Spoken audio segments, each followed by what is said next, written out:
Yeah. I'm not sure if I timed that all properly, but hopefully everybody out there, Han Solo, what's up, my man, is hearing little Junko Ohashi here in the library, because it's office hour time, everybody. Hello and welcome. Hope y'all are having a good Friday afternoon in the 4 or 5 hours since I saw you last when we were doing a little bit of Junko Ohashi's 10th studio compilation album, Magical. Fantastic album, questionable opening track. If you can get past that, whew, you just keep getting rewarded the deeper you go. And this track right here is our, I believe, our 5th track, Lost Love. And that's what we're going to be working on today. We're going to be doing a little bit of tabbing here since I am a full week behind on tabs. What else is new? But I'm also going to be answering your questions, because there have been a lot of questions recently asked to me in terms of what gear do you use? How do you do this technique? What's the most important thing to practice? All these kinds of things, and that is what I'm here for. That's what I went to school for. Educator. So, hit me with your questions, have a general hangout, all of the above, good things like that. And without further ado, I'm going to go ahead and turn that down. I always feel like just jumping on a stream in silence for a music channel is weak, but at the same time, I've never made an intro video for myself. Like an intro theme. I've thought about it a long time. Never done it. Need to do that. All right, let's jump into the chat. See who's here. See what we got going on. Oh, explosion. Here we go. Excuse me as I very grossly burp. I'm sorry. What is up, Han? Good to see you. What's up, Layla? Good to see you again. So many wonderful people from this morning here. Ethan. Oh, he's so kind. Thank you, sir. So glad to have you here today. Metropolitan Music Man. Good to see you, brother. Good to see you. If you have not checked out his channel, go check out his channel. It's a fantastic channel. Wonderful. Wonderful. Good to have you here, man. All right. What is up? What is up? What is up? Gonna head out in a bit. Yep, have a good one, my man. Hope you have a good rest of your day wherever you are. If there's a lot of your evening left, or if you're just starting your day, whatever it is, I hope it's wonderful. All right, start off with the question. My man, let's do it. If I may, you may, can you kind of explain how to mute when you pop a string? This was a question that I already knew was going to be asked, and I'm just going to go ahead and jump right on into answering it. So, the question of muting is, let's just first define what that is. It is making sure that when you are playing a stringed instrument, mostly this is an issue on bass, but it can be an issue on guitar. When you were playing, making sure that only the strings that you want to vibrate are vibrating. Why is that so important? Our instruments work off of magnetic pickups. So on I have a Warwick bass. These two bad boys right here are MEC pickups, but no matter what pickups you have, they're all magnets, electromagnets. So as this string vibrates, and I'll go ahead and give it some juice. There we go, a little juice right there. So as this vibrates, the pickup is picking up the vibrational sounds, the waves, and is sending it through there, amplifying it, coming out of chord, going in here, all this amplifying stuff. So what happens when we're jumping advanced now, popping and slapping. If I have zero control of my left hand and right hand muting, I'm in trouble. You know what else gets me in trouble? Having all these chords. Give me a second here. Transition music, oh yeah, transition music time. Pull the microphone closer, but out of the way at the same time. Oh, look how perfectly out of the way that microphone is. It's perfect. Bear with me. Bear with me, everybody. Man, if that works, that would be cool. That would be cool. It almost works, y'all. I love how everyone has patience with me. I love how everyone has patience for free. For Alex here, I don't know why that you love me, but I love you too. Thank you, thank you, thank you. Here you go, Timmy. Thank you, thank you, thank you. It's like I planned for this to happen. All right, here we go. So, muting. Yes. What's going on here? If I am new to popping and slapping and I don't have any control yet, I'm going to be doing this. Hitting random strings, at best one, but even if, now using good technique, I'm just going to hit my E string, and I apologize to everyone who has a 4 string out there. I have a 5 string. But for muting, it's wonderful because it's so much harder to handle a 5 string. If you do a 4 string, oh, it's so much easier. It's wonderful. So if I'm trying to hit, let's just say my lowest string. For y'all, it would be the E. But for me, it's the B. If I have good technique, I'm good to go. Getting up close here, what I'm doing is I'm coming in and my thumb is only hitting this string. The front part of my thumb is not touching my next string. It's staying nice and far back. But when you're playing, very often, your thumb will come forward. Why? Because you have to pop. So that means that even if you've got really good technique down here, you need to be prepared with your other hand to cover the strings that you don't want. If that happens, even if I have terrible technique,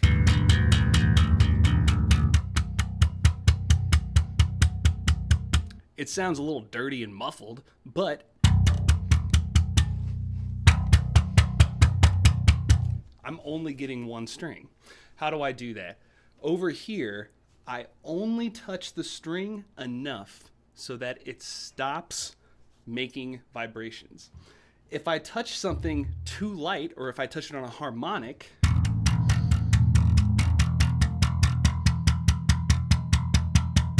you can get those overtones. But if I go a little bit in the middle and I apply just enough finger weight, it's just barely touching. I really think of it as, how can I think of this? How can I explain this? What that feeling is like. It's like if you were trying to pet a cat or something, not aggressively. I guess that's a bad one because some people are too rough with kitty cats and they pet them too hard. It's a light touch. I don't know how else to say it. It's very, very light. You can also find this by thumping with your finger. And then when you put the finger down, you push until you get that dull thud.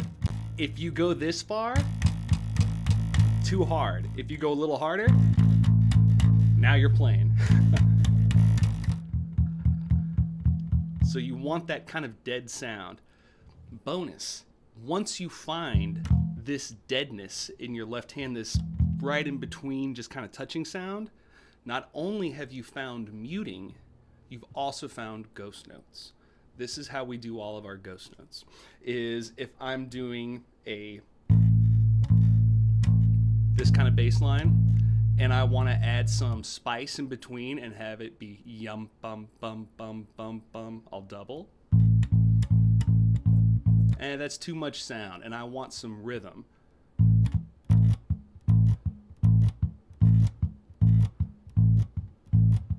I'll do something like that, where I'm stopping the note, releasing to that dead zone, hitting that dead zone, re-engaging, playing, releasing that dead zone, and then re-engaging again. So I'm a little all over the place here, but the main central focus is this left hand here. It's finding this in-between way of engaging your hand with the strings so that you're only covering what you want to play.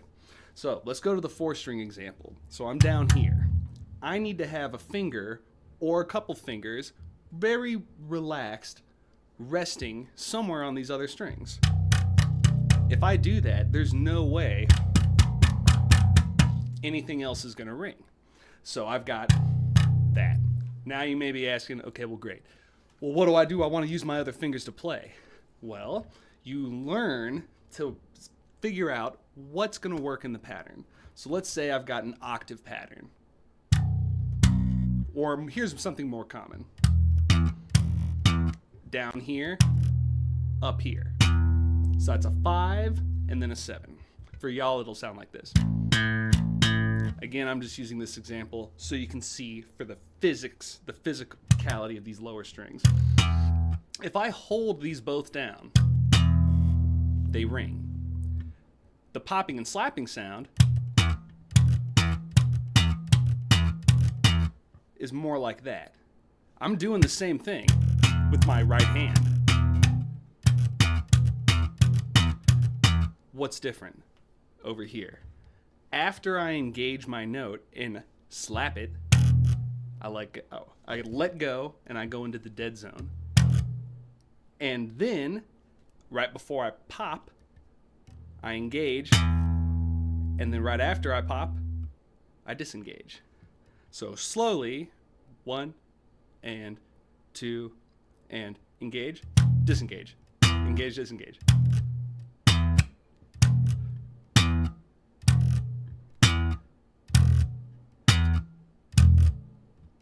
That's hard to do without following through there. But that's what I'm trying to do is hit, release, pop, release. And then if you want to get dead notes there, ghost notes, don't engage. Engage, don't engage. Engage, don't engage. To be clear, I'm doing that quick engage, release, engage, release, engage, release, don't engage, don't engage, engage, release, don't engage, don't engage.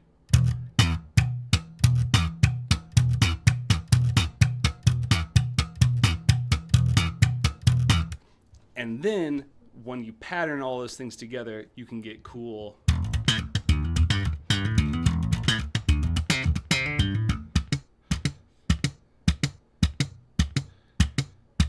I'm not trying to flex over here. I'm just trying to show how a lot of these intricate patterns that sound like it's madness for the right, like, how would you possibly do that? Not always, but many times these patterns are based off of a repetition over here and then doing shenanigans over here. So what I just did in the left hand is fairly simple.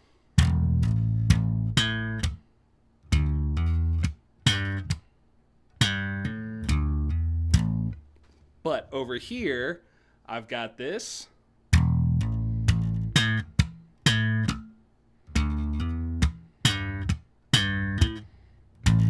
The same thing over and over. Adding accents in the left hand.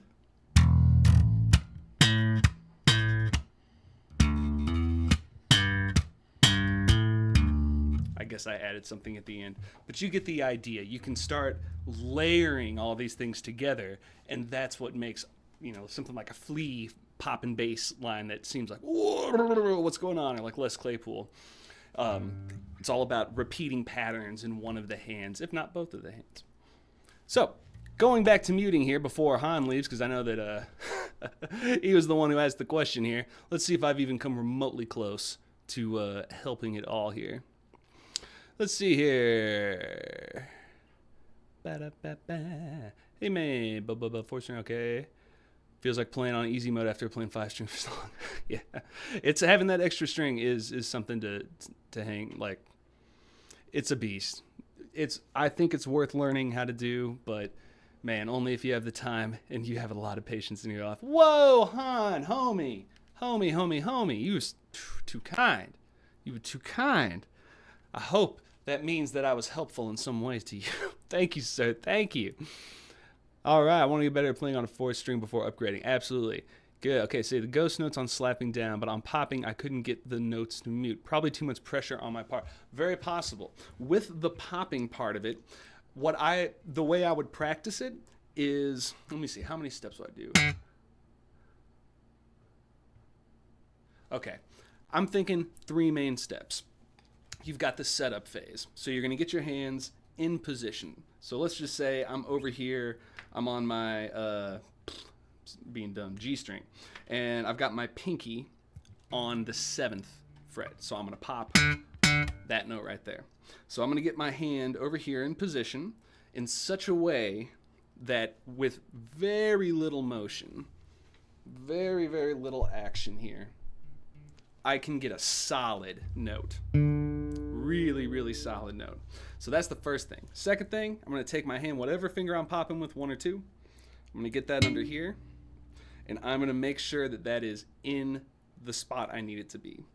Then what I'm going to do, after that first step of setting up, I'm going to push down with my pinky and slightly pull with my finger to get that feel. And I'm not going to follow through. I'm just pulling up and pushing down at the same time to coordinate this, if that makes sense. So in this case, it's my pinky moving and my first finger.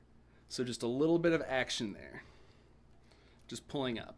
Now what I'm going to do is, after I feel good about that, keep your pinky down and pull vertical. This is one of the big things that people don't do, is when they're pulling, they pull up like that, like you're picking towards yourself. That is a totally different thing. Somebody mentioned double thumbing earlier today. This idea, that is going like this, up and down. I'm really, really bad at this. But the idea is you come down, you strike through, land on the string below, and you rip up. It hurts my thumb, but that's the idea. That's not what we're doing. We are going boom, exactly away from your instrument. You want 90 degrees away. So when you're popping, you want to pop it up. If you pop angled, it'll sound dull. If you pop right up and down, you get that extra smack. Why do you get that extra smack? Because you were dropping the string right on top of these frets, directly on. It's like a hammer hitting, or like a pick hitting. That's why it sounds so percussive. Like a pick sounds percussive. Let me get this over here to give you that sound. If I use just my fingies, my soft meat fingers, that's the sound. If I use a pick, immediate aggression. That's what you're getting here with this pop. Straight up and down. So practice, that's another thing you can practice. Another step in our steps is making sure you're popping right away from your instrument. So going back to this now, we've got our setup, we're good. Putting our pinky down and feeling that pulling away from your instrument resistance. Now we've got our follow through.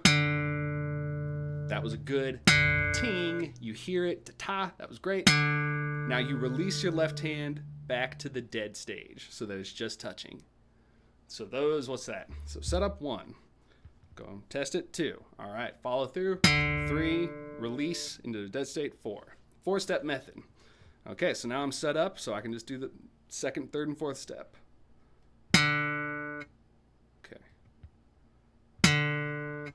Okay. Also notice, what are my other fingers doing?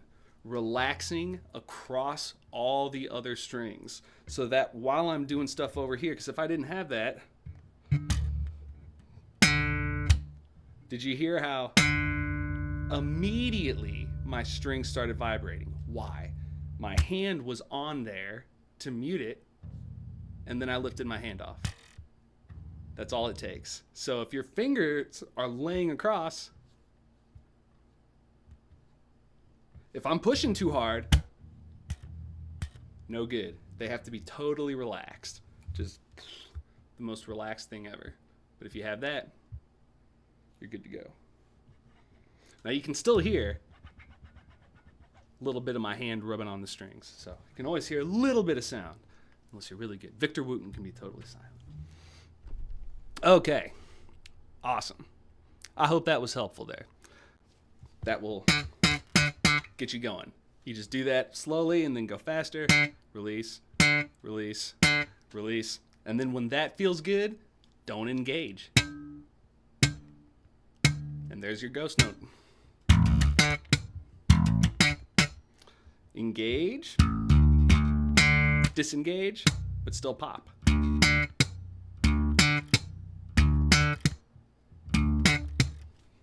If you want to get fancy, switch fingers.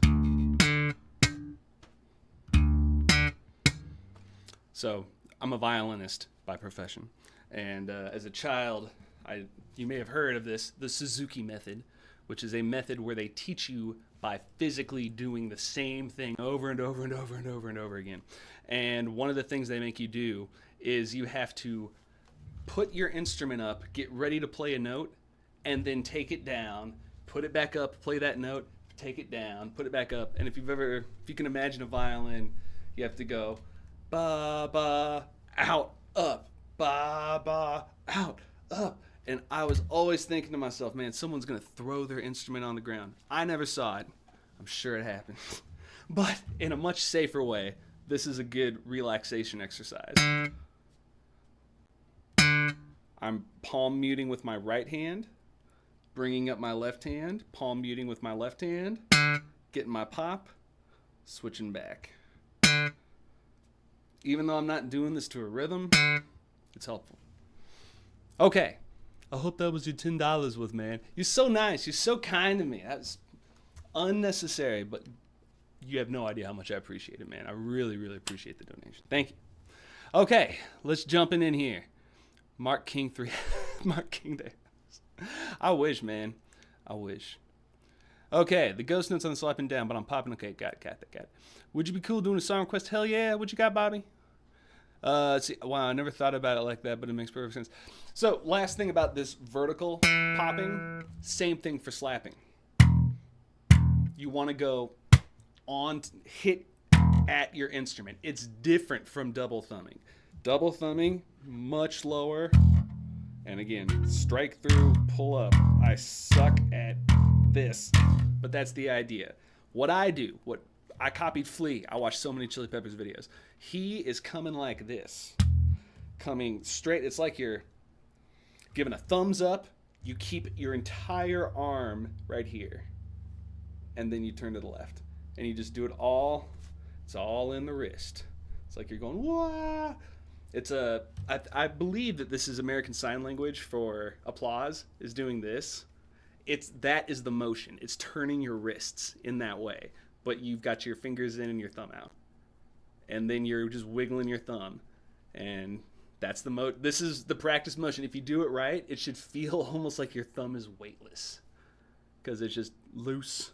It's staying straight, not like, because if you try to stay tight, you can't do it. You have to be very, very loose. But once you do that, it's just finding the angle.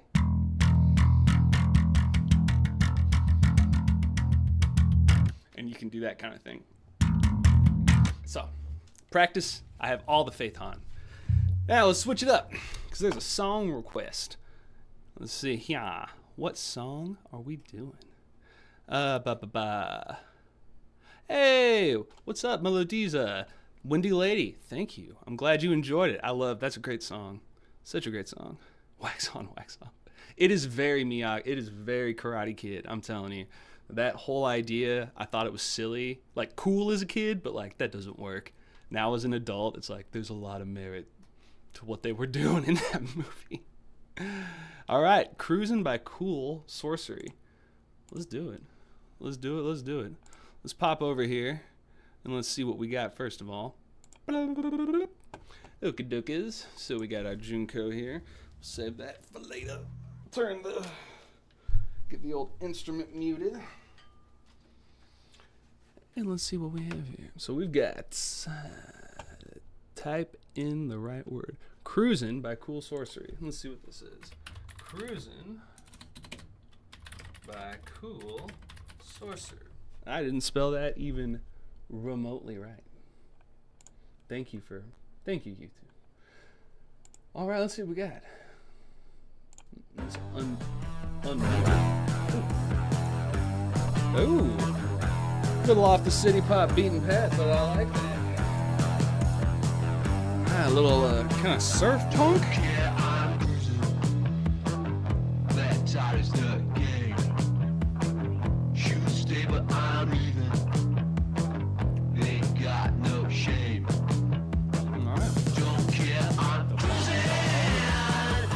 Okay, so we got a uniform bass line going all the way through. How does it go?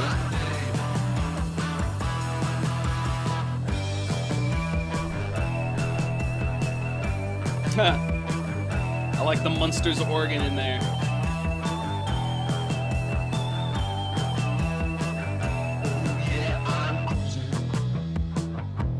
Okay, let's see. Nope, turn on your bass.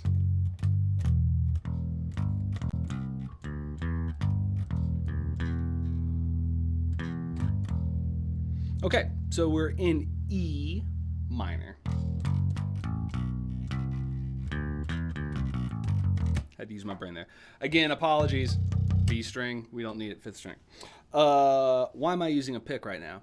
I love to use a pick whenever I'm figuring out bass lines, especially for the first time, because it helps me get center of pitch much better. It's less of the lower frequencies, the rumbles, and much more of the higher frequencies, which are crisp and clear. So I want to hear my pitch. I don't want to hear. I want to hear that at the end, but not right now.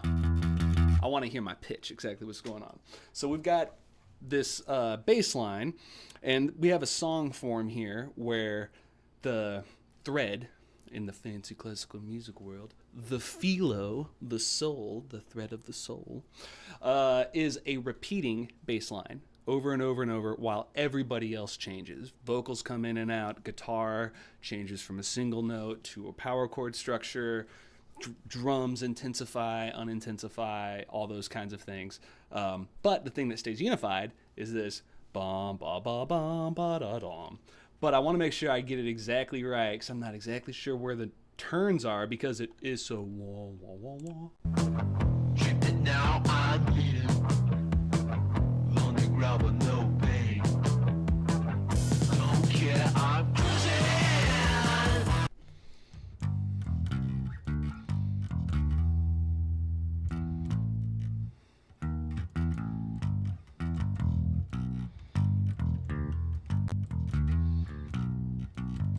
What is that line? On the ground with no pain. Don't care, I'm cruising. Don't count on me for anything. And now I'm bleeding.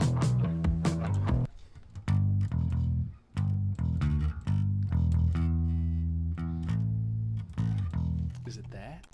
On the ground with no pain. Don't care. It's some weird thing because the guitar is doing something different than the bass. That's what's faking me out. It's either 3, open, slide 5, 7, 7, back to the E, 3, 0. And you gotta have big old hands. And why do I say you have to have big old hands? Because doesn't sound as good. Not as. And that's what using a pick. Think of what this will sound like. Yeah. Yeah. And you can always, even if you have small hands, you can do what we call a preparatory shift. So you've got your notes. I'm just going to do this with 2 fingers. I've got this time to move. This is a slide note. Okay. I need to get over here. I'm going to hold on. Release, grab it. Start timing that. Move. I moved before. Move. And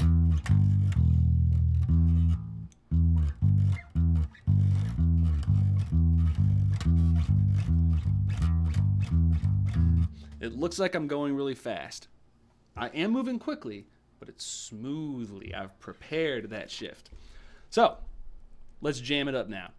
Let's make it a little spicier too. Let's get out the old FX and, wrong. I meant this FX. Thank you. In the song, I think they're definitely using a pick. Also, for those of you who don't know, I use Guitar Rig 6. I'm not paid by them. I'm not shilling, but if you can get it for a good price, ding dong. It is it's awesome. It's pretty awesome. You need to have an interface of some kind too, something you can plug your guitar into, or your microphone or whatever you're doing. But having said that, it's pretty spicy. It's pretty great. So I'm going to come over here to components and I don't know why this thing is called FET bass. I don't know if it's supposed to be like a Jocko reference. I don't know. But we're going to come over here and we're going to turn on fuzz. Let me say that again. We're going to come over here and turn on fuzz. Thank you. Whoa. And we're going to take... You know what? We're not going to mess with fuzz. That was too much. You know what? At this moment in time, we're just going to turn to the trusty presets that exist here. Here we go. Let's saw bass.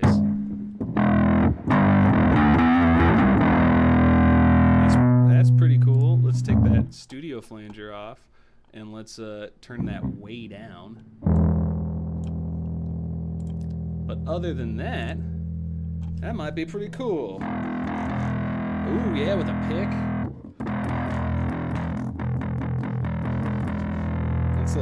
Let's get a little more treble in there. Oh yeah, we're getting metal on this one, baby. They're getting metal on this one. Let's see if I blow everybody out. This is gonna be way too loud.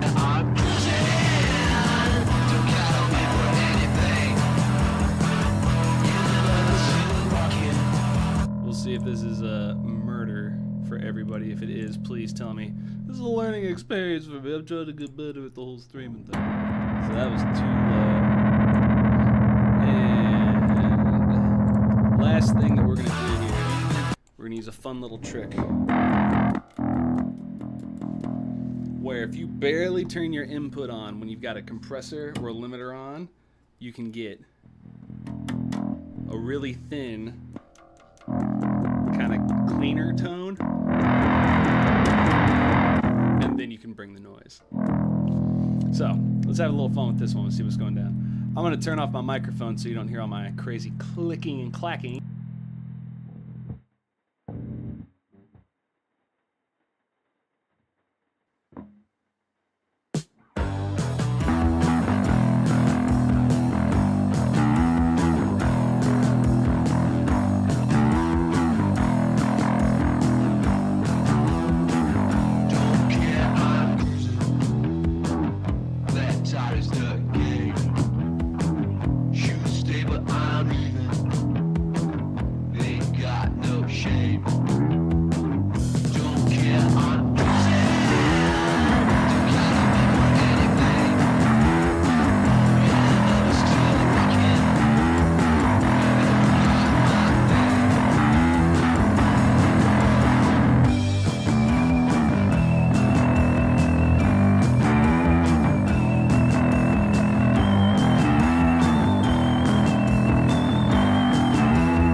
Voice. Yeah, that's a cool song. I definitely went too hard. I've been listening to too much Nine Inch Nails. I was like, yeah, that's perfect for something like Pretty Hate Machine or Head Like a Hole.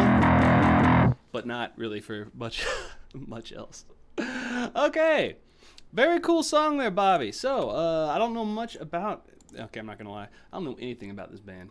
Let's see here. Sorcery. Is this a new group? Okay. Very cool. Well, keeping up with new stuff. Thank you. I like it. Very, very cool, but I like it better without me. But if you're wanting to jam on this song, couldn't be a better one. You've got just a chill little riff here of on the E string. You've got 3rd fret. Well, what is that? A G going to an E, open. Then you're gonna slide up on the D string, 5/7, and then you're gonna hit that 7 again, come back down, hit the 3, and then open.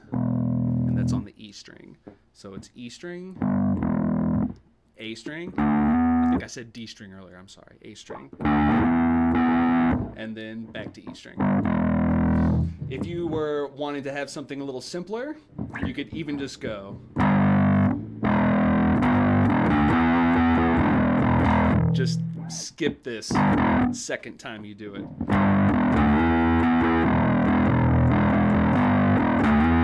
That's the main meat and potatoes of that riff there. And I'm still not positive. It might be like that, or oh, that might be it.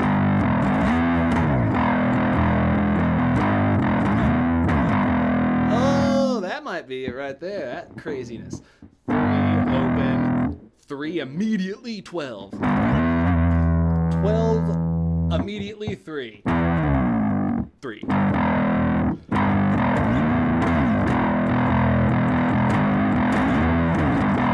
Whew, that's a timing problem. But it sounds cool, and that's all that matters. Sound comes first. Then you just got to figure it out. Very, very cool there. All right, let's see. Jumping back in about 45 minutes back into the into the chat here. That is fuzzy. It is. It is. All right, we got a question there from Metropolitan Music Man. Do you find guitar rig is worth it? It seems like it's more for guitars than basses. I've been getting by with just a Sans amp. I don't know that amp, and some stock Fruity Loops plugins. But I've been thinking about making an upgrade. It really depends on the money, man, as far as what the price is of guitar rig. Because guitar rig, you're right.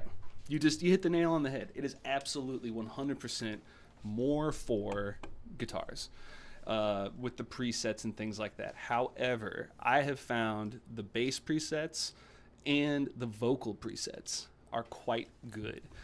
Just to give you an example here of, and it's so funny because I took this off earlier because I was like, this is just too much. This is too spicy. Like nobody, hey, look at that. Immediately makes my voice different. So what did I just do? This is my ribbon microphone. It's a groove tube. I don't know, it's like 30 years old, something like that. Old microphone, sounds very nice. This is what my voice sounds like if I run it through their modulated amp. This is their Fender amp. All of a sudden, now I lost a lot of the bass in my voice. The mids got higher, and I'm not going to do it loud, but I could kill you with the high end in my voice. So this, obviously, delete, is crap. That sounds terrible. However, if you come over here and you do your input setting vocal, and I've already done this one, manly vocals, this has taken my voice and boosted the lower end, compresses it, takes it from down here to up here. Sounds a little weird right now because it's too airy, but it's really nice when you're mixing it in with other things. It helps it cut out or stand out from the mix so it doesn't blend in as well. And you can always come in and do reverb, things like that. And now it's softened it up quite a bit. I could even throw another reflector in there.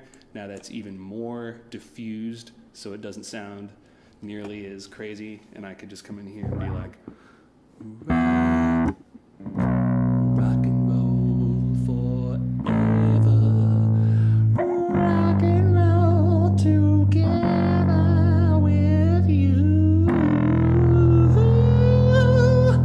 You see, I can't sing it all, but it almost sounded like I knew what I was doing there just for a second because I threw all of that reverb and all that layering on.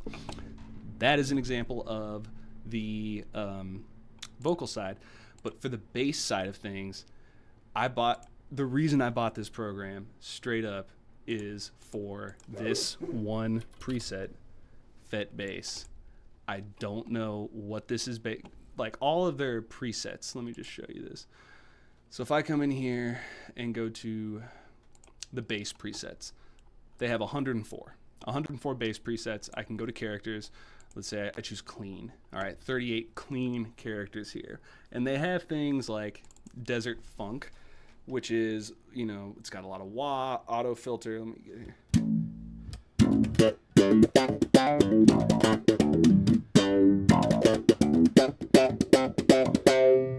All that kind of stuff. You can get all those, you know, crazy sounds. That, let's see what else we got. Slap with grid. It's probably going to boost my lows. And oh, whew, that's spicy. What's the beauty? Lots of sound. Anyway, the big one for me, where it be? Where's my FET bass? FET. There it is. For me, this is the combination that really speaks with my instrument, but I've used lots of instruments with this and I found it sync up with different instruments, like what presets and what sounds work really, really well. For my Warwick, this alignment of having a preamp, then my regular amp, I've got an EQ set up for popping, or just for general balance. It's just a general balance. And then I have an output, like it's a compressor limiter, but it's set to compressor to keep everything more or less equal. And now I can use my hand and my knobs to really control what's happening. So right now I'm setting everything to dead even. So this is my mixture knob. Totally up and down, even. This is my treble, right up and down. I'm just even treble from both, bass, even treble, or even bass from both. Just a little bit of volume, just enough to get, as you can see up here in the top, that input. I'm gonna move my mouse around it. Bloop, bloop, bloop, bloop, bloop, bloop, this thing right here. That's the input level. So this is very, very low. That's better to what we want. That's a good one. And you can see at the end, the output, it's boosting my signal a ton, so I don't have to give it much juice, and the program really kicks out a bunch. So now I'm down here, and it's like, all right, so I want a round sound. All right, without changing my playing, I'm just gonna take my treble and turn it down a little. Instant warmth. And when I say a little, I mean not even one full like knob click. If you had a 10, like if this was 1 and it goes all the way to 10 and I'm starting at 5, I'm at 4.5. Like, and even that's like, I prefer like a 4.7. But like it immediately warms up your sound. Now, it's appealing to just wrap it all the way down and be like, oh yeah, there's my warmth, but it's just mud. It sounds cool right now, but you put other instruments, you're lost in the sound. And if you've got it all the way up, you're too bright. But if you barely round it off, and then you don't play as hard. Okay, I want a little more presence. I'm not gonna turn up my bass. I'm gonna turn up my front pickups.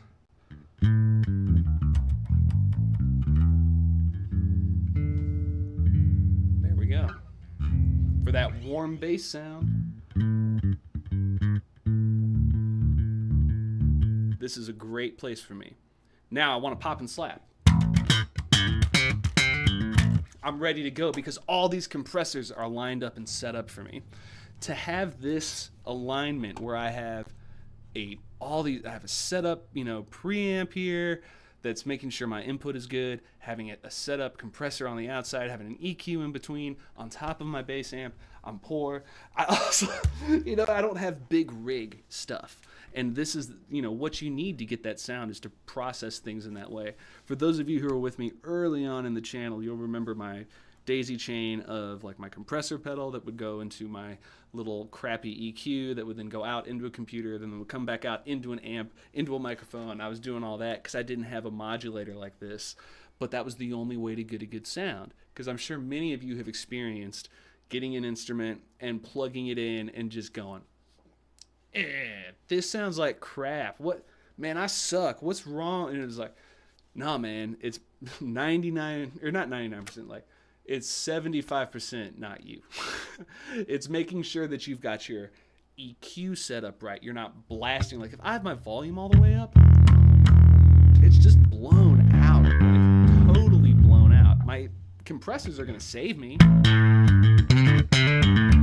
And I'm not killing you guys over there. It's real loud, but it just sounds like trash. It's, just over compressed. So, to take all of that down, is Guitar Rig 6 worth it? If you are committed to working in this environment, in a computer DAW environment, you get all the benefits of having a massive arsenal of pedals and compressors and all these kinds of things, all these effects, special effects, reverbs, pitch changers, dynamics, EQs, and then all these different amplifier models. So, you got Orange Amp, you've got Marshall, you've got Fender, you've got more than I can name. And it does it really, really, really well. However, if you want to plug this into an external amp or do this live, get a sound degree, let me tell you, because I spent 3+ years in live sound, and still this is frustrating for me to set up. It is. Once you get it set up, oh my goodness, it's amazing. But it is not super user-friendly. Having said that, though, it is user-friendly enough that I suggest it. And if you have problems, contact me through the Discord. Ask questions here. I will help you get it set up and running, because I think it's worth it. It's pretty cool. Okay, catching back up in the chat here, man. Sorry, you guys know me. You give me one opportunity to gab, and I'm just gonna gab.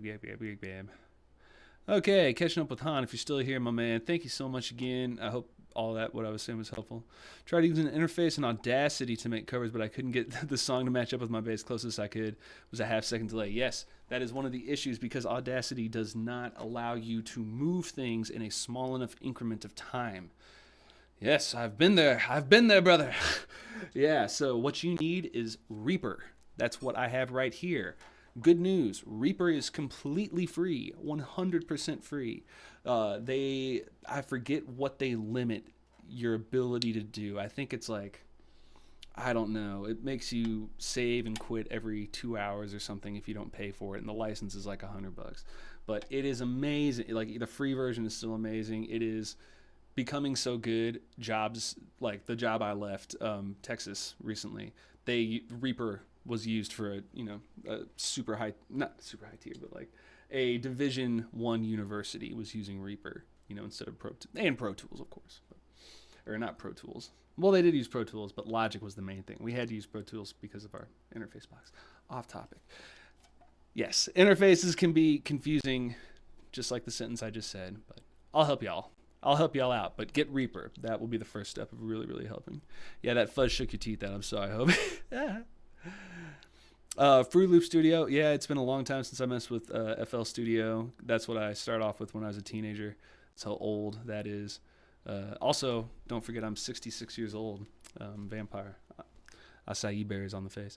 If you get really desperate, you can nudge the track afterwards. Yeah, you can nudge it, but there's always limitations with how close you can go. Let me show you what I'm talking about when I say there are limitations with how close you can go. Scoobity bop beep bop, and boom, boom, ba, ba, ba, boom, boom, boom. Okay. No, I have not lost my mind. I'm doing this because I have a point to make. Whenever you are aligning something up and you are in Audacity. You were in, maybe not GarageBand, but like you're in some kind of video editor of some kind, something like that. You will see your audio tracks look something like this. So you've got your 2 audio tracks, and all right, let's say, just so we can see what this looks like. Here's where I actually started lining myself up rhythmically and musically. So this one right here, these two, you can see even though I was saying them and playing at the same time, there is a slight delay. Now, part of the delay is I'm not a perfect musician and I didn't do it exactly at the same time. The other part of the delay that you have to remember is me vocalizing is instantaneous. Me plucking a string has a delay of my action of playing and getting that string to move. That takes a microfraction amount of time. Now, even though it's not exactly together right here, it will sound together. It's a little off. But essentially, it sounded like it was on time right there. So what you have to do as a bass player is you have to learn to anticipate those kinds of things. A different topic. Anyway, now let's say you're over here. This is not aligned. So you come over here and you do this and you drag it and you start clicking and you're like, I'm going to get this all aligned right here. And you zoom in. I said, and you zoom in. And you zoom in. Why does it have to be like this? Okay. I'm just so bad at computers. Here we go. So here we are. This is why Reaper is so amazing. I can come in here and go, weeble wobble weeble. I can see exactly the sample rate of what I just recorded. I can see every single recording sample point, and I can freely move within that. It's going to make my CPU very upset, but I can do that. That's how great this program is. And then I can go, all right, I want this to be just like the tightest, most, nobody can say anything to me about anything. This is so tight. Boom, here we go. Oh yeah, look at that. A little to the right is not tight enough. There it is, baby, ba-boom. And now I can come back out here and go boom, boom, boom, baby, boom, boom, boom. You can do stuff like that. So I went down so far to do that. Audacity will snip you off right around here, and then this happens. I want to move left. Well, that's all you can do, buddy. This is it. You can only move this programmed clickable amount. So if you had yourself, right here, and you're like, I want to line this up, you will never, ever, ever line this up. Then you move the top one. You're like, well, is that better? No, I'm just inchworming my way Sisyphusian style into oblivion. You'll never line it up. You have to have a program that allows you to free move, to free shift move things like this. And even in programs that allow you to do this, there are limitations. Reaper does not have them. Like I said, Reaper lets you go, blah, these are my sample points. I can line up points of sampling. That is how OCD crazy I can go with this stuff. Stuff that is imperceptible. This whole slide left and right is less than a millisecond. Doesn't mean anything. This movement I'm doing, like, still in the same spot, But this is what you need access to be able to really manipulate your tracks and to do all these kinds of things. Off topic again. Hope that was helpful in some way as to why you should get Reaper and get your dog on. Cool. How do you tab the music you cover or do? All right, we'll get into that one next. We will get into that one next.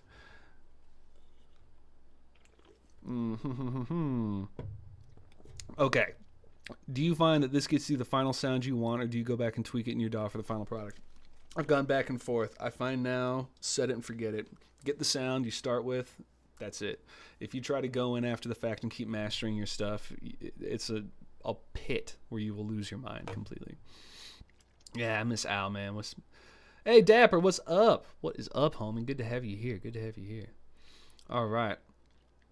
Good to know. Yeah. It's, man, talk about struggle. I've been doing this shenanigans for over 15 years now. Yeah. I mean, I'm 66, so I mean, it makes sense here. But I've only been decent, I feel like, at it for about 3 or 4 years. And you guys who've been with me the longest, episodes with good audio, episodes with bad audio, episodes with no audio. That's all it takes from me.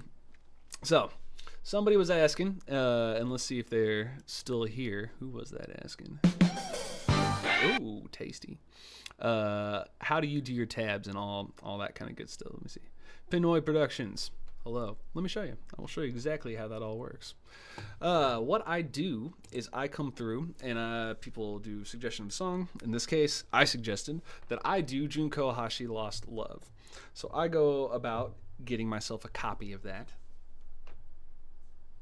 I'm not going to go into that. And then what I do is I go over to this program that I subscribe to, or this service called Moises.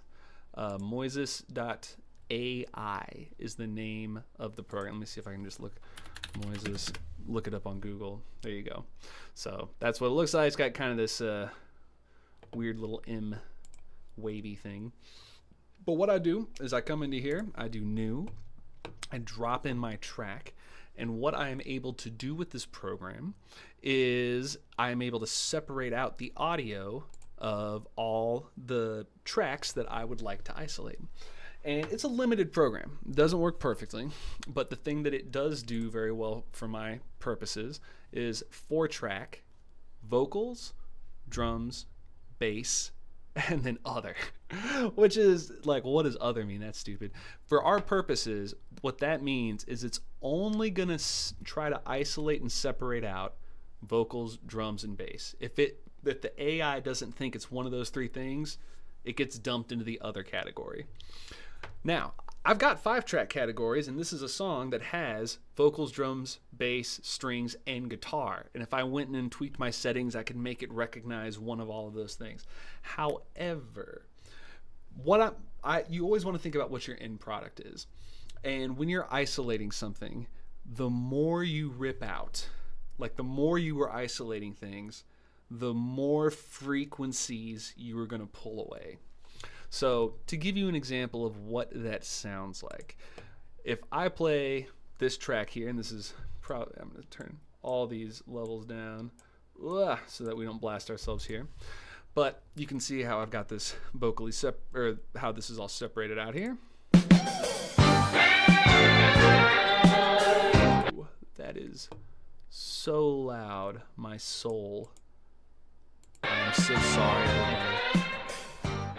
That is so insanely loud. All right, episodes with deaf audience. Here we go. So you can hear how loud that guitar is. You can see the guitar down here is just slightly up next over everything else. But as we start pulling things out now, let's just listen to what happens.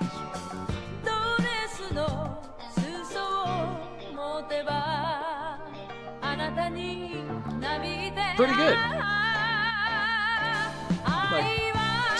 Sounds pretty good. If we take everything out,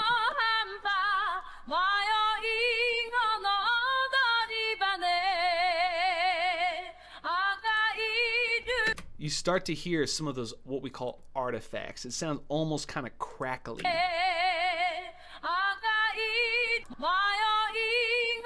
I mean, she's a great vocalist, so it's hard to tell when it's not happening. But let's take the bass, for example.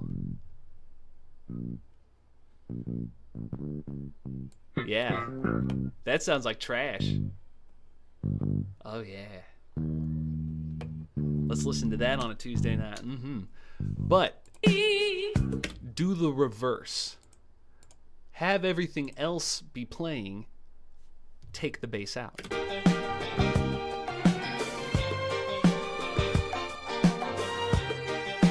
I still get the kick from the drums, but I don't have the bass line. So, all of this to go in a very roundabout way to say, why not just separate your tracks out into every instrument? You've got the capability. Because the more you're separating out, the more you're diluting your tracks that you're separating. And if you're doing what I'm doing, which is I just want to get rid of the bass and keep everything else as is. I don't want to separate anything out. The final thing, asking about how do I do my tabs, everybody's asked me in the past, like, oh, how do you do your tabs? How do you isolate the bass? How do you hear it, so that you can, figure out the notes? Like, do you isolate it out? That has to be the way. I tried that. It's way harder. Listening to a song like this, where I can clearly hear ya ba ba ba bum ba ba ba bum. I can hear the bass. Believe it or not, that is so much easier than this.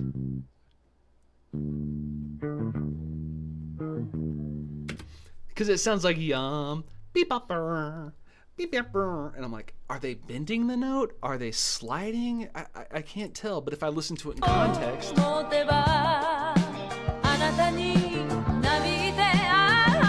I realized that weird sound was some like mashing up of other frequencies that got in there that I wouldn't have heard. I clearly don't hear when the whole song is playing. But if you just isolate low frequencies, I mean, you can just see right here in the waveform, see how noisy that is, how much bass and just garbage is in there.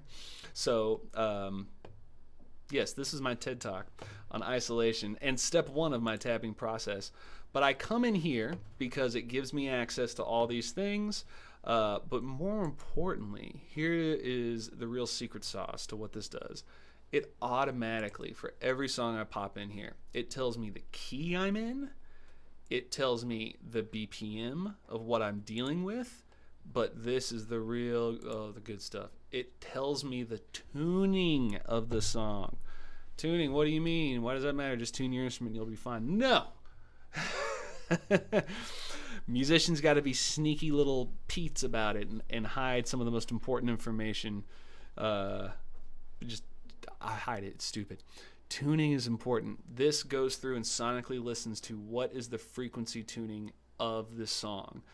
440 hertz is the generally established frequency of an A.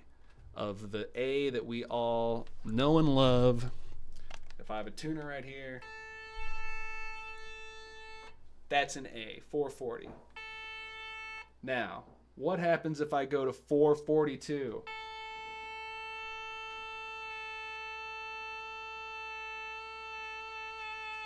Do you hear how it's going? That means that there's enough of enough distance there to make a difference and make you sound like you're out of tune. Record companies do this all the time. I cannot tell you how frustrating it is where things will be recorded in 440 perfect tuning and then it gets time stretched in mastering later or other things like that. It happens all the time in pop music, especially with samples. But another reason is in, if you go past people who do it accidentally and you go into the realm of the best musicians on the planet, people do this on purpose because they like the tone better. They have instruments or equipment that is so high quality, good wood, good construction, all of that, that it makes, you can hear the difference if it's tuned a little sharper or a little flatter and then everybody else around tunes. Why does that matter for me? Because when I'm making these tabs, it would drive me insane that I sounded out of tune. And I thought I just had a bum instrument. No, the tuning of the songs is different. So what I can do is come up here to my tuner, and let's say I'm hitting my E string. Let's just hit the... Oh, gotta turn the bass on. That'll always help. Get that G. So if I'm right here with this G, I was already a little sharp. 5/6 cents sharp. But what if I take myself to 442 tuning? Now I'm a little bit flat. Do you see? That's what 2 hertz does. It took me from being sharp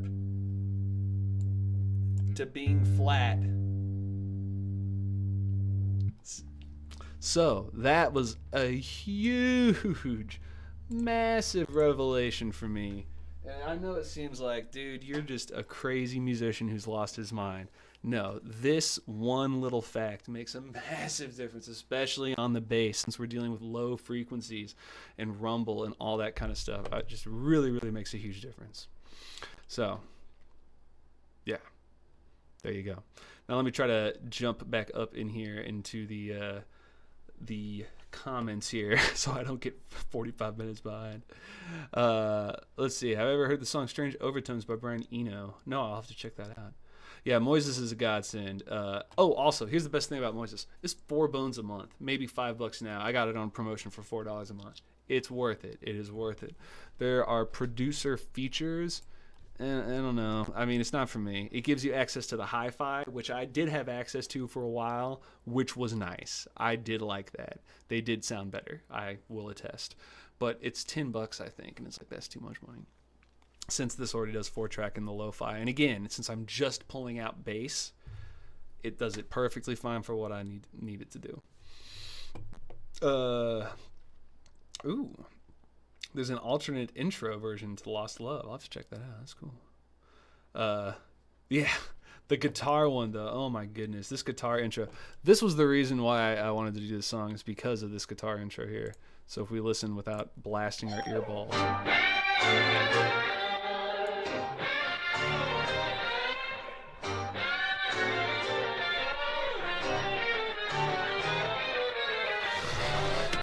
It's such a demented line. I love it. Makes zero sense, yet at the same time it makes all the sense, and it can't be anything else. It has to be that line. It's perfect. So cool. Okay. Recently discovered Moises as well. Yep. Only on the free version. May have to get the better versions. Yeah, the free version, for those of y'all who don't know, they let you try it out. It's 5 songs a month, I think. Something like that. But yeah, I mean, if you're really hard up and you're really dying for it, just send me a message, man. I'll probably make a tab video on it. At the very least, I'll send you the stems. Oh, here's another thing that's great about Moises. This is actually really, really great. The export function. If you have the free version, I think you get locked on either MP4 or MP3. I'm not sure. But having the option to do a wave, an MP3, and an MP4 is very, very nice. It does it all in-house. It exports your mix, so you can literally remix your songs, like EQ. Like, I want more vocals on this. I think this Tatsuro song has not enough vocals on it. More Tatsuro. Like, you can do that kind of stuff. It's pretty cool. I'll show you some examples, or I want to show you one example after this of a crazy intonation song. I'm just like, who would ever figure that out? But it does that kind of remix thing. Okay, kind of off topic, but have y'all heard of the stem player? That's a great device too.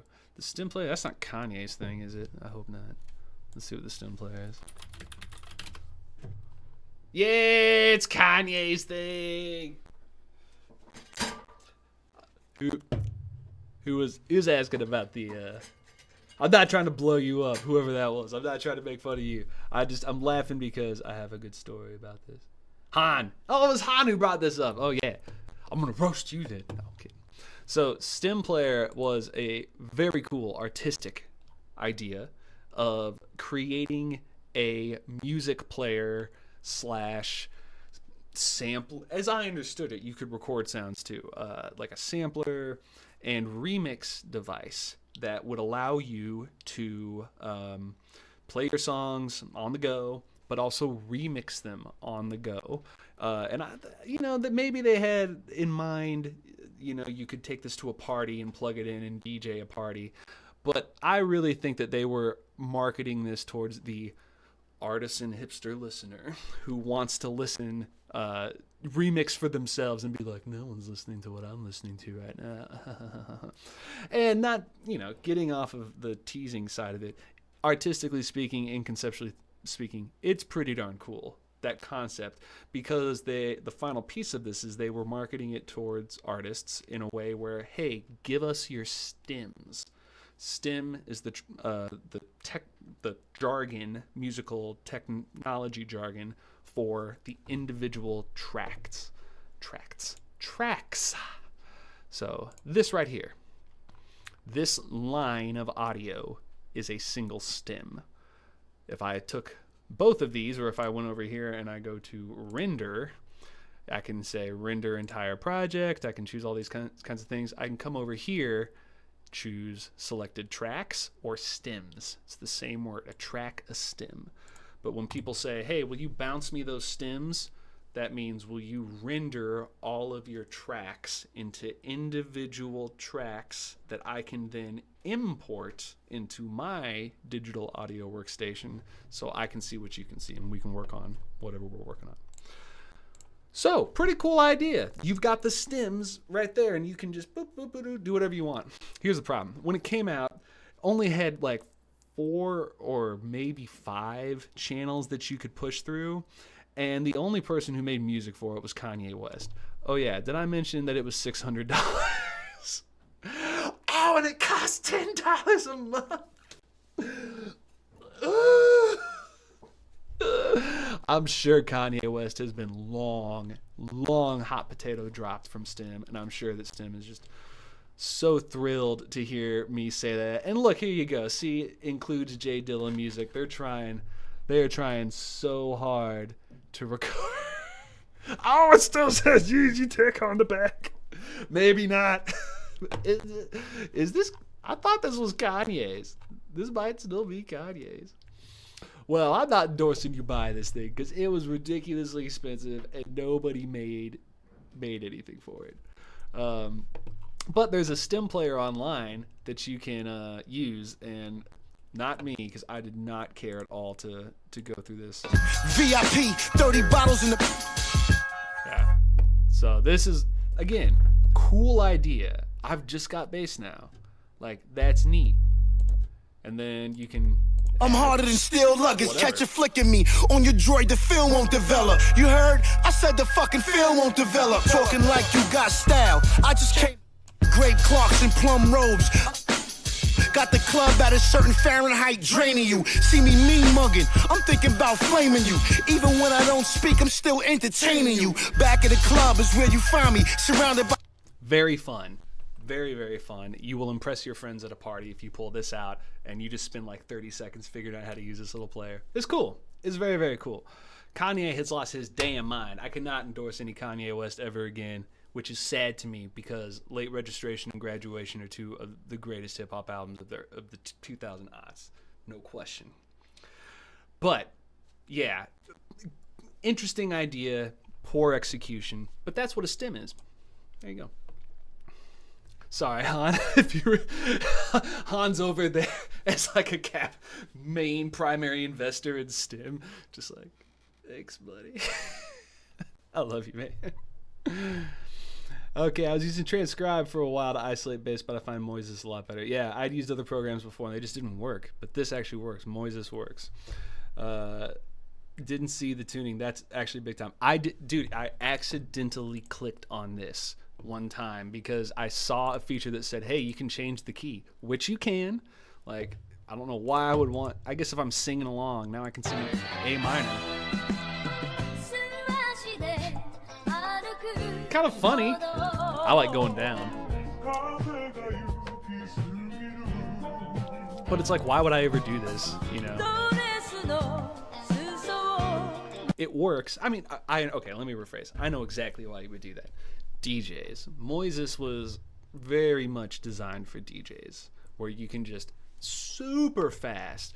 Like, this works so quickly. If I was at a gig and somebody said, hey, nerd, you suck unless you can remix this song that just came out last week with ABBA. And then it's like, I've already got ABBA in my arsenal. What's the name of that goober? And then I type it in and then I rip it. And then I have the key, the time, I can change it all right here, render it down in, this whole process, knowing how I get my music, I could do this whole thing in 5 minutes. So if I was playing a song, I could literally make a mix in 5 minutes and pump it out. It's not going to win any awards, but it would satisfy their request. So that's why they have that pitch change stuff. But yep, that's how I found it, and it just tells you the song tuning. And then you can change it. And that part of it is like, okay, I kind of like that.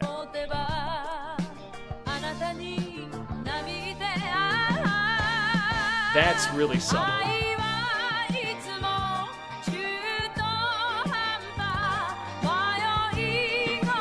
It's like you can't even tell the difference when you do it that back-to-back way. But if you if one of those people was misaligned, it was like earlier when we looked at the tuner, it takes you from being sharp to being flat. It's that big of a swing. Okay, time stretch. Yeah, things that are time stretch. Can't someone with perfect pitch notice that? Yeah, absolutely. I mean, so this is called artifacts when it changes. So the reason this, when I play this and it goes from being louder to being quieter, like listen to this. Whoops. So it's quieter. It'll get louder when I go to 22 or 42.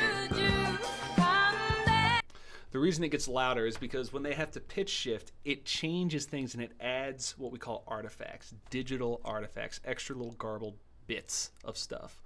And so it's lowering the volume, and at the same time it's adding a noise filter at the same time to try to get rid of those artifacts to make it sound as smooth as possible at the cost of lowering the volume. So we could go back up and raise the volume up, but they're just naturally doing that to try to sneakily be like, well, don't you worry about it. We're just going to lower overall the maximum amount of sound coming through the system so that it will minimize those artifacts. This is all part of that AI. It's a good program, man. It works. But that's why, the person who was saying, who was that? Trip the Deep. It was a good comment of like people with, really good ear, or now the perfect pitch thing is a whole different story, but people with a good ear, they can hear artifacts and they can hear warping and stretching. With perfect pitch, if you truly have perfect pitch, like you really do have it and you're a musician, I weep for you. I'm sorry. You live in a horrible, horrible existence where everything is crooked, everything's wrong, everybody's attitude. Because let's just take a look. So for those of you who don't know, perfect pitch means people have an exact recognition of pitches of sound. So let's just take this sound example right here. This A, 440 hertz. If they hear that, their brain recognizes that in the same way. Let's say my eyes look and I see this screen. What color are these tracks? Blue. As plainly as I can see that that's blue, they hear and they go, well, that's an A. Got it. They can do that for all the different pitches, any instrument, all that kind of stuff. So where does the problem come in? Well, 440 is an A. So what do we have? Yeah, bang, right there. I was way off. Hey, I don't have perfect pitch. That's why my life is great. Hey. Okay, there it was. That wasn't an A. That was 437, baby. Flat. Ooh, there it is. So when you do it real close, you can hear it scoop up. But if you were somebody who has perfect pitch, it's like this never-ending grind in your brain of just, it's out of tune, everyone's flat. And younger musicians, it makes or breaks them with the younger, because you get so frustrated. I've seen people get so mad of like, guys, we need to retune our instruments. Speaking as a string player, where people are like, guys, you're so sharp, you're out of tune, blah, blah, blah. And on a certain level, they're right. Like, you need to play in tune, but blending and playing music and all this stuff, the pitch center doesn't matter as long as everyone chooses the same center. So what's the center of this song? 442. Get wrecked, perfect pitch. It's going to sound sharp to you. Let's take a crazier example. Let me see here. Is it Yurie Kokubu? I Want to Be With You? One of these has a gnarly one. 441, not bad. I know how to get this. Oops. Okay, let me do a little bit of stealth tactic. Not that everybody doesn't know exactly who I am and what's going on here. All right, so this is my tab archive of what I'm trying to do here at the channel, and it shows all the songs that I've done, and if I've uploaded them to YouTube, and if I'm gonna got on my Patreon, or if it gave me a copyright strike. Maria Takeuchi, not her fault. It was definitely the company. But let's look here. Tuning. Boom. Shyness Boy is 435. That's nuts. That's so flat. 436 for Perfume, Junko Ohashi. That was from today, man. That's super, super flat. Where's another one that's just like super bananas? 446, Tatsuro Yamashita. That's so sharp. That is so insanely sharp. 447, that's like a different note. It's crazy. That's such a high number. So, yeah. Again, I'm just spinning off on tangents here. Happy 420, everybody. Look at that timer. There it is. Okay. Where are we with the checks? I'm just so far behind. All right. Recently discovered. Yep. Okay, there we go. Big music. Time stretched. Oh, yeah. So perfect pitch. If you have perfect pitch, it is a cool thing, but I've seen it cause pain and suffering until you come to the realization that it's okay. It's okay if everything's a little sharp or a little flat. Everyone's just got to have that same center. And check out the piano. The piano should make you feel pretty good. Because that's a locked-in tuning. Oh, yeah. No, Han Solo got it figured out, baby. As far as how do you get it to Moises, he's doing it the right way. It's perfect. Oh, I've done Space Scraper, baby. Oh, yeah, you want to see some Space Scraper? So, to get back to the question that started most of this, which was, how do you do a tab? This is step one. I come in here. I know my key signature. I know my tempo. I know my tuning, a nice bonus. So then I go over and let's just use this exact example of Space Scraper. Look out, Space Scraper. Ooh, thank you, Trip the Deep. I'll tell you, I especially appreciate that you are enjoying this as a non-musician, because I think that this stuff is super, super fascinating just from a sound point of view. You know, how audio interacts and how music, what makes music appealing. You know, even if you don't enjoy it, you can enjoy the kind of the science of it. So I'm really glad to hear that you're getting some out there, having a good time. Cool. You thought you wanted perfect pitch, but after you said that, not really. No, you don't want it. Here's what you want: relative perfect pitch. That shit slaps. If you have relative perfect pitch, oh baby, then you're good to go all day. I am close to having relative perfect pitch. It's not exact, and it gets me in trouble on the violin because I think I'm right, but I'm a little. What I found out over the years is I push sharp. I push all of my important intervals sharp. What are the important intervals? Whatever defines your melody. So like if I was a major triad, I push my third too high, you know, or if it was a minor third, I'd push it too low. Everything was too extreme in one way or the other. But once I learned that that was something I had to deal with, I could overcome it. So you just have to learn yourself. But teaching yourself relative perfect pitch can be done, and I encourage it. All that is if someone gives you a note, see, I think that's what we had earlier. Ba. See, I was totally wrong. But now that I've got ya, I can do ya da da da da ba da da da da da da ba. 5, 4, 5, 6, 7, 1. And I was sharp. Did you see? I went sharp. I'm also a terrible singer there. But I was like, I think something's wrong here. Am I going to get busted on a live stream? But that's a perfect example of what I'm talking about, where I subconsciously did exactly what I said was my problem, which is go sharp, proving I neither have perfect nor relative perfect pitch. So there you go. Fun little factoid for the day. So back on topic. I've got my song. I got my key, I got my tuning, I got my BPM. I go over to this program called Flat.io. Ugh, can I endorse this program? I go back and forth. Currently, I have to say no. I do not endorse Flat.io. It does what I need it to do, and it just constantly comes at me, just trying to start a fight. Also, you can see one of my new tabs. No, this is for a student of mine. That's what they're learning. I'm not switching over to hymns. Anyway, the reason I chose this format is because it allows very, very easily double notation of both traditional staff notation, which has all your, your quarter notes, eighth notes, 16th notes, sharp flats, all that kind of good stuff that you normally would see in traditional sheet music.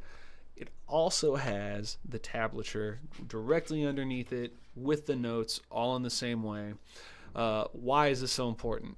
Most tab previously was just by itself, and it didn't have all this rhythmic stuff underneath, and it didn't have all this stuff up above. I didn't know about Guitar Pro. When I first knew about Guitar Pro, again, because I'm 69 years old, it was Guitar Pro 3, I think, something like that, and it was slow, the MIDI sucked, and I was like, I don't want to mess with this. And it was very similar to something like Finale or Sibelius, these professional music notation programs. So when I saw this, which was free, I was like, man, this is a godsend. I was like, oh, I can buy it for a lifetime for $100. Oh, great. And that $100 I spent has kept me here because I put money into it. But there's all these problems with, like, this shit right here drives me insane. If you tie a note from one end to the other, look how much bigger my staff got because of this little thing here. This tie that you can't even see. This thing. This tie. I hate it. Remove the tie. Anyway. It's got problems. It gets the job done. But what's nice about it is it's, for somebody trying to get into it, like if you want to start tabbing, it's free profile, totally functional. And if you want help, I'm happy to help you get started. But it archives all my stuff for me. And all of these things are free. So if you don't know about this aspect of my channel already, because I'm terrible at advertisement, I apologize. Check this out. This is the meat and potatoes of what I have been doing for the last 5 or 6 years. It has all of my scores. So let's see if I can go to, is it my library? I'm not sure if it's going to let me view my profile. Let's see here. It's going to be real dumb. What if I click on this? View. Yeah, here we go. So this is what it would look like. So you've got, so here's an example of one that has extra instruments on it. So I would take that out and I just want bass guitar. Here we go. And so then you can play the song. And what's cool about it is that I've got versions for you. So you can just do the playback of the MIDI, which sounds terrible. And again, sorry for the destruction of everyone's ears. I've also gone through personally and I've synced up the audio of the song with the music. So if you want to come in here and then you go play, well, I don't care about all this. What the heck happens all the way over here?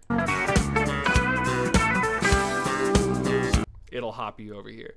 Also, if you don't want to throw up with this page view, you can do this and you can zoom in and out like that and make it as big or as small as you want it to be. So it's a frustrating program at times, but I think for you, the end consumer, and my subscribers, everybody, it's the best, it's a good product, and the only person who suffers is me. So I chose the music lab. That's fine. So I have now got my song. I come over here. I have made my tab. Let's look for Space Scraper. Space Scraper. Can I not search my own tabs? Okay, find space. Can I, buddy? Okay, that's a little mean. Okay, I'll find it. Banter. There we go. Toshiki Katamatsu. Okay. Let's see here. Yeah, a local band put out a really nice album. Rocks, but the singer's mad flat on so many notes. Drives me insane. It was cool that they did an auto-tune, I guess. Yeah, that's always the thing, man. And somebody mentioned this earlier where it's like you can hear when people auto-tune, you can hear when people fix stuff. Yes, you can. It's obvious. Even if it doesn't sound like they're even if it doesn't sound super obvious, if you isolate it, it has that quality that's like, this sounds off. That's what that is. You know what you're listening to. Yeah. Yeah, dude, Han. I could talk about desync all day with trying to put a song on there. Have I tried MuseScore? Yes, it does. Again, I had a MuseScore for a while, and I just unsubscribed from it, or did my subscription yearly thing, because I just didn't use it enough. Because I would download XMLs for students and things like that. That's the file form, not XML. XMS. It's some proprietary file format of this notation that you can pass around, and I've used other people's tabs as starters for other tabs. I always ask, or I attempt to ask. I send an email to a dead account for something I found from a GeoCities site from 10 years ago.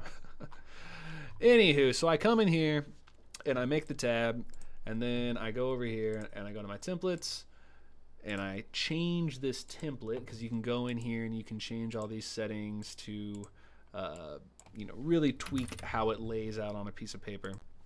And I found that this layout works the best for videos.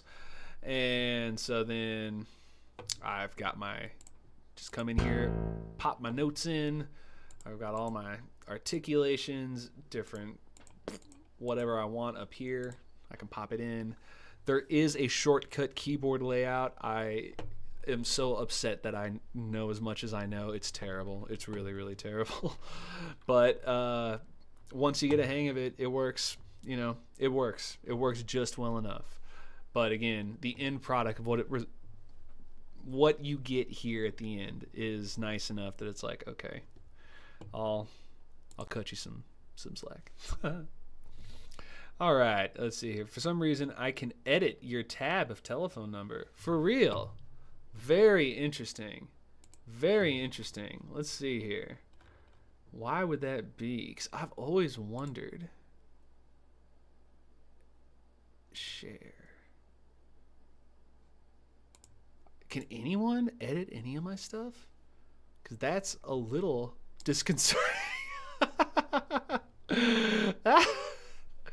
Not that I don't trust you guys, of course. And of all the tabs, man, I'm almost positive this one's wrong. Did I even? Yeah, I didn't even put it. This is like one of my earliest ones I ever did. Telephone number, I will. Yeah, one of these has, at the end, I think I just gave up and was like, figure something out yourself. This one looks okay. I still need to redo it. Yeah, I don't know. Edit. Read only.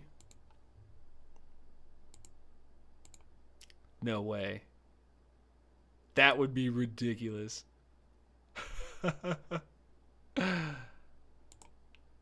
Huh. I don't know.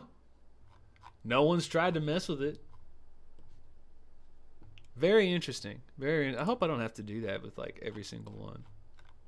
That'd be a pain in the butt. Ooh, you can see all my secrets. All the ones I've never released. What have I not released? Dancing in the Moonlight. My dissertation. A bunch of crazy person nonsense. Just random notes. Random notes. This is how I made my musical examples. Let's see what over here. It's put under my scores. MuseScore is free. It is free. Or have you been using it without paying this whole time? It is free. It has certain functionality features. It's just like Reaper, where it's like you can use it and do general things for free, but if you want to do content creation, it's not like a licensing thing, but like if I need to have a certain, like refresh rate on my screen while I'm trying to do screen record and make a video, like that little clicking line of MuseScore drove me insane. I couldn't handle tick tick, the music tracker drove me nuts. And this music tracker, if you get it aligned right with the right frame rate and everything, it can look really nice and work. That's why I use this stuff, is that ticker. To be more specific here, let me show you. And hopefully not blast us all out here. Playback options. Volume low. Thank you. You didn't listen to me when I said volume low. Here we go. So this blue line.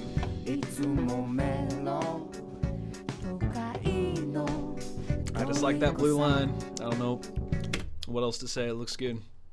It looks good. I think it makes sense. And when I make my tab videos and all my tabs, I was, as much as I would love to say that I was doing it originally for the people, I was doing it for myself selfishly. I was thinking, what do I want in a tab?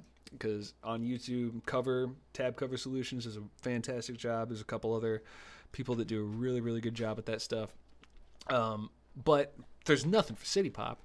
And even those great people, it's like, man, there's certain things that I wish they would show, like 2 angles of the hand. I wish they would have a tracker with not only one line of audio or of the music, but then the next line, so that you could also see what's coming ahead and you could pause the video and then practice that section.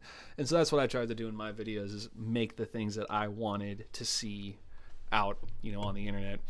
And then something I totally didn't expect is people, like City Pop Dave and, Han Solo, Metropolitan Music Man, all these other people are doing the same thing. And then they themselves are pushing it even further by, getting better angles. Like, I absolutely, if I've not given credit, I want to say it right now, I have looked at those guys' videos for inspiration and for ideas and, like, how did they film that? And, like, if you look at all our stuff over time, you see how we've all changed things, little things, but we've all evolved and kind of morphed into our own comfortable, like, I like to have my tab on top and I like to have my bass on the bottom, split up in half. Some people like to have the reverse. Some people have one shot, have 2 shots, but everybody finds their own angle, and I think literally camera angle, and their own creative approach, and that's based on what they want to see. Or at least that's the best stuff. If you make something that you think somebody else wants to see, good luck.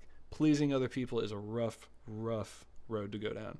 But if you start from a place of something that pleases you, that you like, whatever. If it fails, you liked it, so at least one person's guaranteed satisfied. So it's always a good place to start. All right. Let's see what else. Yeah. Man, thank you guys for hanging out and for letting me ramble like this. This is psychologically so positive for me. It makes me feel good. And the cats are both shrimped over there. I don't know. Let's go to the wide shot seat here, see if you can. Oh yeah, there it is. All right, it is right there. You can't, right out of camera shot. Can't see him. Anyway, let's see. Back to the guild comments here. My grand piano in the background. Let's see here. Dissertation is scary. It's literally random. Yeah, that was. I do have to do a video sometime, y'all, explaining that crazy paper that I wrote, all that research. It is interesting, and I believe in it, and I think I did a good research, but it's out there. It's out there. Why I even thought to do this? Let's see here, Metro. I believe MuseScore 4 has that flat IO style of ticker, but like you said, it gives me FPS issues, so I don't use it. Yeah, and everything else is. As soon as I bought flat IO, everybody else got their game in order, and everything else is way better. Like I said, I think Guitar Pro 5 or 6 or 12, whatever they're on now, is awesome. That's what I should be using. I should shell out the coin. But it's not just spending the money. It's like, I got to learn a new system. I got to learn new shortcuts. I will eventually do it, I'm sure. But yeah, for those of you out there, I would highly suggest, Metro's right. I would check out MuseScore. It's at the very least, it's a better free starter if you've never done it before. Bobby, you mentioned Mozart and his early year escapades. Oh yeah, he's a goob. Do you know about what he did with the song Miserere me Deus? He heard it in the Sistine Chapel and loved the song so much that he copied it. Oh yeah. I don't know that specific song, Miserere me Deus, something about the misery of my God. I don't know. But he was a scribe. He's a little group kid scribe. Well, let me think. No, he wasn't a scribe, but he had some job at the church. Oh no, I'm sorry. I'm thinking of somebody different. Because I was like, he wasn't a scribe. He was a child prodigy. Like, his dad was Leopold Mozart, was toting him and his sister, who has the sickest name of all time, Nernal. Nernal. That's a dope name. It's just a cool name. He and his sister, he drug them around Europe, all through their single-digit years. And I want to say Mozart started kicking around the music prodigy stuff around 5 or 6. Like, I think 7 was like not even Twinkle. It was like a little concerto or something. But anyway, back in the day, they didn't have to worry so much about copyright protection. But if you had perfect pitch and you could hear something and remember it forever like Mozart could, he would get himself in trouble because he would go listen to religious ceremonies, presentations of things, in a church liturgical setting that's sacred to that religion and go, that's a nifty tune. I'm going to go write something about that. And then people would hear it in the street and be, you've blasphemed my religion, and they get all upset. And that, I believe, is the story here of where he heard a religious, if you're talking the Sistine Chapel, that is the Vatican. That is like the center of Catholic Christianity. So they definitely have a whole bunch of stuff in there that they want to stay in. One of them at this piece of time was a piece of music. And Mozart didn't care. He copied it. More interesting. Conspiracy. If you've ever seen the movie Amadeus, wonderful movie, very, very fun. Historically, 50-50. 50% good, 50% garbage.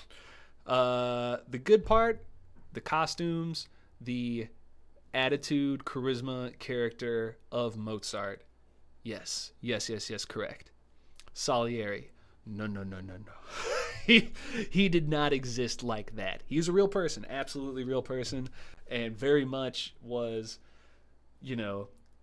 for lack of a better term, dunked on by Mozart's existence because he was the court musician for Esterhazy, and Mozart did show up and just make him look like an absolute clown, like pair of clown shoes. But he didn't do this whole big plot, to poison him and just like, it wasn't Mozart laughing at me that day. It was God. Like, no. But part of that conspiracy is that, how did he die? Did he die of consumption, or was he poisoned, by all this stuff? And part of the reason why people think that he was conspired against is that when he died, he was thrown in a pauper's grave, like just a mass grave, which was even before becoming the Mozart of 2023, where it's like, oh yeah, he was so famous. He was super famous at the time. Very, very famous. They would have wanted to bury him in a proper grave. So the fact that he got thrown in a pauper's grave means he definitely pissed somebody off. And that was a common Mozart thing. But the conspiracy theory, here's where it comes in, is that he was poisoned because he wrote The Magic Flute.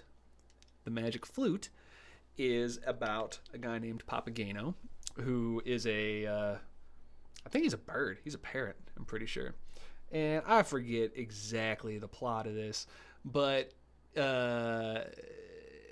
long story short, it is one, super making fun of the Freemasons, the Freemason Society. I'm sure you've all heard of from creepy TikTok videos. Yes, that's a real thing. They've been around a long time. But number 2, used their rituals. Ooh, that got him in trouble. He stole their ritual moves. And here's the story. Mozart, I don't know, I think he's in his 20s, early mid-20s, is becoming super, super famous composer because he was this child prodigy who transitioned into super, super good composer and performer, everything together. The movie is good at that, showing his performing gusto and energy and all this kind of stuff. That was very much who he was. Also showing his butt to the court. That's the kind of goober he was, chasing around handmaids. But he gets invited, he's always at palaces and stuff. He gets invited to join the Freemasons. And I don't want to get some old dudes knocking at my door saying, you're talking about the Masons. But it's to take yourself as seriously as the Masons do is kind of funny. If you're Mozart and you see this happening, it's the funniest shit you've ever seen. And he's like, these dudes are so serious and are like such a high part of our society and culture. and they're running around shaking each other's hands in the dark with blindfolds and doing all this kind of goober nonsense. And he's like, this is silly. So he wrote Magic Flute. Freemasons saw it. Ooh! Ooh-wee! They got mad. Ooh-wee, they got mad. And that's the conspiracy theory, is that then they got together and they poisoned him. And they said, oh, he died of tuberculosis, or he died of the flu, or whatever it was. Now, and I always do this with my students, just so that y'all know that I'm not just like spitting bullshit out here. Let's type it into Wikipedia, and let's see how close I got to the whole Mozart death conspiracy. Because I want to see exactly what he died of. Early rumor was that Mozart had been poisoned by his colleague Antonio Salieri, which is poo-poo. However, it has been proved untrue because the symptoms displayed by Mozart indicate poisoning. Theories, there we go. Beyond that, have been put forth blaming the Masons. There we go. Jews, okay, that feels a little racist. Or both. Okay, there you go. One such theory is the work of Matilda Ludendorff, wife of the German General Erich Ludendorff, who were both anti-Semitic. Wonderful. And by wonderful, I mean fucking terrible. Historian William Stafford describes such accounts as outlandish conspiracy theories. Yes. So what is true? He made fun of the Masons. Let's look this part of it up.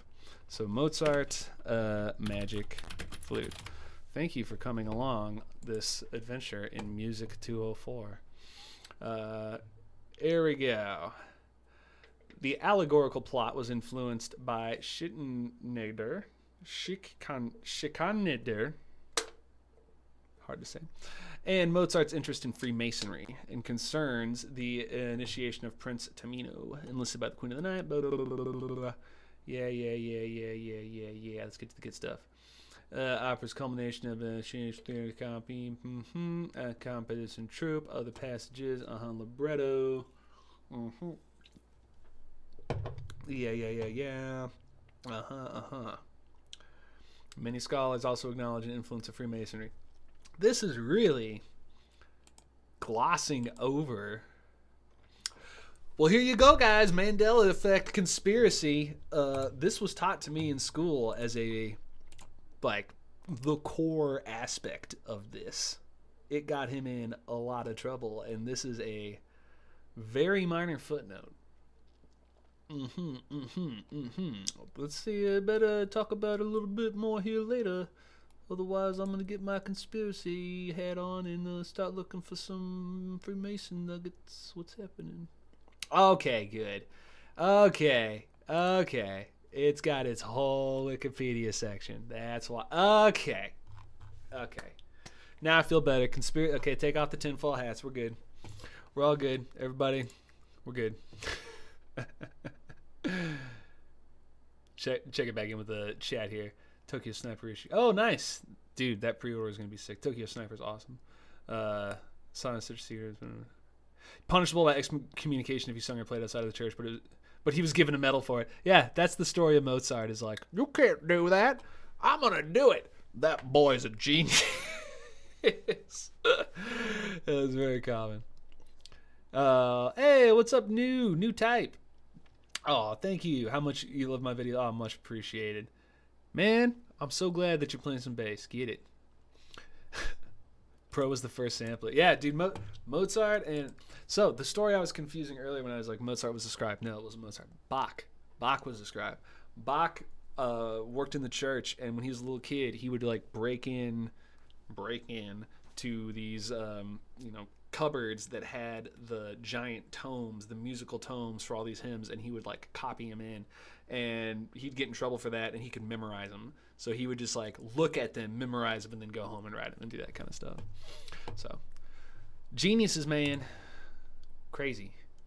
Okay, so here we go. Last 7 years of his life, he was a Mason. Mozart was admitted as an apprentice, promoted, became a master Mason. I didn't know this. Mozart also attended the meetings of another lodge. According, this is the largest and most aristocratic in Vienna. Best of the musical brothers, At least as far as surviving Masonic documents can tell us, Mozart was well regarded by his fellow Masons. Well, I don't know about Masonic documents. That's a dubious term. What does that mean? Many of his friends were Masons. I mean, that's true. During his visit to Vienna, Mozart's father Leopold also became a Mason. Okay. Masonic ideology and music, Mozart's position, lay and rationalist, enlightenment, mysticism and occult. You know, I mean, it's like, I'm not trying to make fun of the Freemasons. Like, it is, like, as far as D&D LARPing goes and thinking of all that, like, old school keeper of the mythology stuff is dope. It is super, super dope. But, you know, the whole Illuminati, the next sentence says Illuminati, there we go. That stuff's a little, you know, it's a fun sci-fi book, but I don't want to participate. Anyway, I'm not seeing what I want to see here. Like any good internet research in 2023, I'm not seeing what I want to see. It must not exist. No, what I'm looking for is I want to see what the... So there's Marriage of Figaro. Yeah. I want to see the stuff that he used for the magic flute.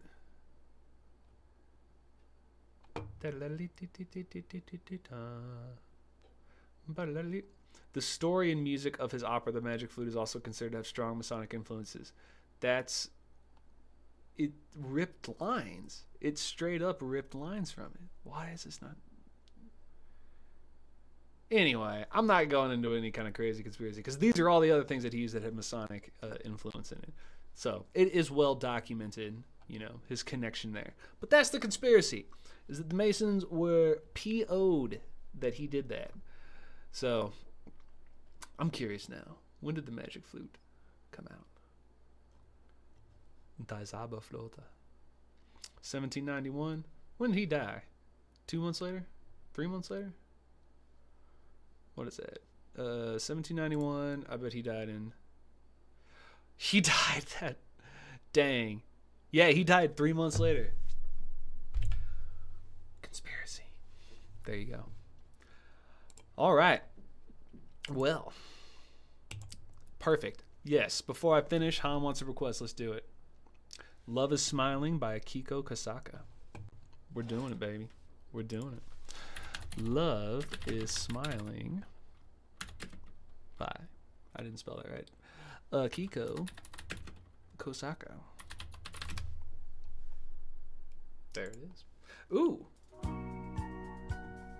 I feel like I've heard this before. Ooh, yeah. Definitely I've heard this before.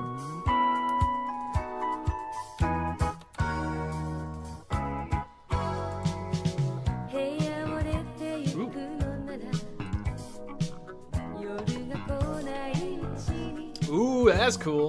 That's a cool line.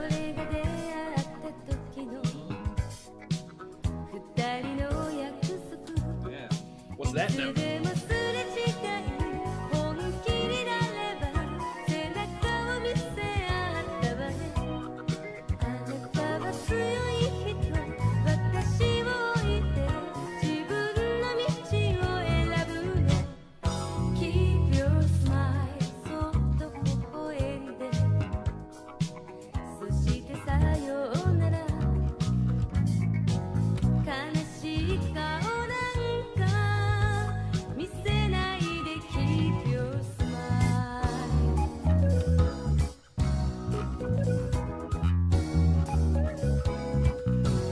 Okay. Let's go for it. See what happens. Volume. Engage. I'll turn that down a little bit. Okay, I hope I don't blast everybody out. Get ready for volume.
modulation.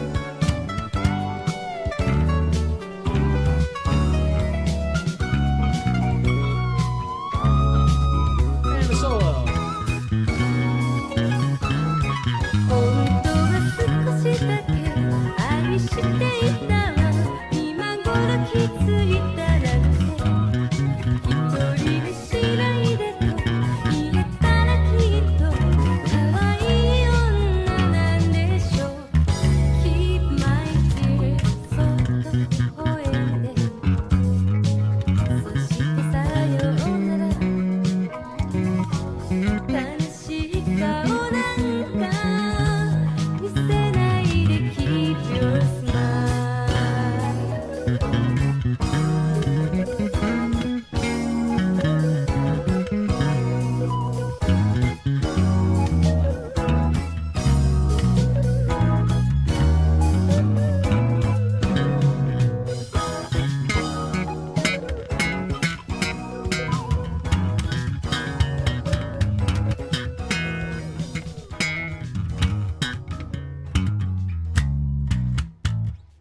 Okay, I kind of started to figure that out at the end there. Oh, not Chili Peppers. I mean, I wish, but probably just playing that 1 second just got me kicked off. Anywho, great request time. Fantastic song. Definitely need to throw that in there. And I always, I feel self-conscious. Han, you goober. Stop. You just give it too much. Oh, you go. Look what you've done. You've started a drive-through chain of paying it forward. I'm so happy. You guys make me so happy. You guys are too nice to me.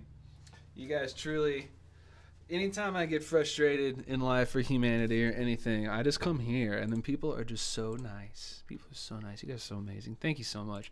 I really hope that was helpful. I had a super fun time. This is super cool. What I was saying before is I always get self-conscious playing, or I used to really, playing things live or doing requests like that and making mistakes and goofing up. But man, it's the same thing I tell my students, and it's just the ding-dang truth. You got to go for it. You got to go for it and have fun. And right there, I was not sounding the way that I wanted to sound, but it does a twofold thing. One, I know I can get there if I practice. And two, it shows y'all too, like, man, this doesn't just happen. Like, I've gotten better over the years, but like you always have to think about things and work on stuff and figure it out. But man, that's what this place is. This is a community of figuring this all out together and having fun while we're doing it too. Even if you don't play music, just like earlier people going, this is interesting. That's what I like to hear. Thank you guys so much for hanging out, for doing this impromptu office hour. Again, hope this was helpful for many of you. If you're not a part of the Discord, please join. It's a fantastic place. If you want some more stuff with the old bass tabs and things of that nature, check out my Patreon. I'm just going to spend just a second here at the end to shill myself, just to show you what I've been working on, more just to make you aware of what I have to offer here.